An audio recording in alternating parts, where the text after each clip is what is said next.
Okay, over the past week or so I've been working on the valve assembly right here, trying to make it more compact and more easily assembled and disassembled if I need to work on something. So I think I've got that pretty well done. And I've also included an upper and lower seal in there now so that the air doesn't leak around the valve.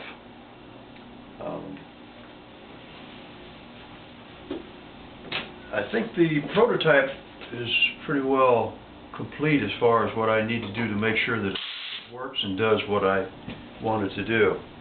The next thing I'll work on will be the air tank and an assembly for adding the air to whatever vehicle I'm going to try to put it in.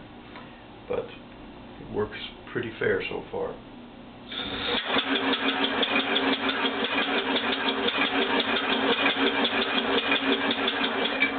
It starts and stops in just any position, so you don't need a starter.